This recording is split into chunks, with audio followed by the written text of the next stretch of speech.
Doctor Lohia को मानने वाले लोग भी ये मानेंगे कि डॉक्टर लोहिया ने जन सामान्य को भगवान श्री राम के आदर्शों पर चलने की प्रेरणा देने के उद्देश्य से प्रतिवर्ष रामायण मेले का आयोजन किया करते थे। डॉक्टर लोहिया का ही एक ये बयान था कि बाबर, गजनी, गोरी, औरंगजेब लुटेरे थे, रसखान और रहीम हमारे पूर्वज। कई दिनों से हम देख रहे हैं कि माहौल बिगाड़ने का प्रयास हो रहा है। हल्द्वानी तक का उदाहरण दिया गया है हाउस में। सरकार अपनी जगह पे पूरा प्रयास करती है कि हमारे राज्य में कोई उपद्रव न हो, अशांति न हो, लेकिन कहीं न कहीं एक ये आभास हो रहा है हमको कि माहौल खराब करने का एक प्रयास हो रहा है। बात की गई श्री राम जन्मभूमि की, साक्षात भगवान श्री राम ने अवतार लिया। काशी नगरी जो भगवान शिव के त्रिशूल पे टिकी हुई है और भगवान श्री कृष्ण की जन्मभूमि, श्रीमान स्पष्ट है ये।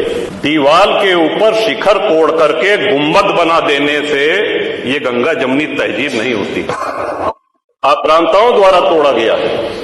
और एक और भ्रम फैलाया जा रहा है, जो व्यास जी के गुफा में जो पूजा हो रही है वो पूजा अनवरत सैकड़ों वर्ष से चलती आ रही है। ये बात बाहर जानी चाहिए श्रीमन। सन 93 में स्थानीय प्रशासन ने रोक लगाया। श्रीमन, उन पुजारी को भी हम प्रणाम करेंगे, 31 वर्ष जिन्होंने चाबी संभाल के रखी कि एक न एक दिन ऐसी सरकार आएगी कि ये ताला खुलेगा और इस चाबी क्या होगा। अल्लामा इकबाल पहले वो व्यक्ति थे जिन्होंने कहा कि हिंदू और मुसलमान एक साथ नहीं रह सकते। पाकिस्तान के आइडियोलॉजिकल फादर, इसने कहा कि मुस्लिमों को अलग देश चाहिए।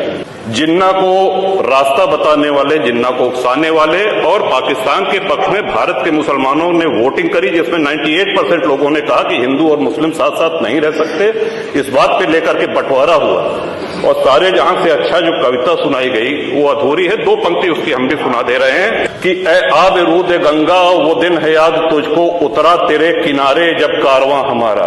कि गंगा के वो मैदान तुमको याद है जब हमारा कारवां उधर से आक्रांताओं का कारवां आया था। चीनो अरब हमारा, हिंदुस्तान हमारा, मुस्लिम है हम, वतन है सारा जहां हमारा। ये तरानाए मिल्ली की पंक्तियां हैं, अल्लामा इकबाल ने 1910 में लिखी थी। शिवन जो भी संकट में आया उसको हमने अपनाया। कभी किसी हिंदू ने नहीं कहा कि हम मुसलमान के साथ नहीं रह सकते। अगर बाबर और औरंगजेब की अनुसरण करेंगे, उनका अनुकरण करेंगे, तब तो शांति की कोई गारंटी नहीं। और ये हम लोगों का सौभाग्य, इस पीढ़ी का सौभाग्य है कि अपने जीवन काल में भगवान श्री राम के भव्य मंदिर का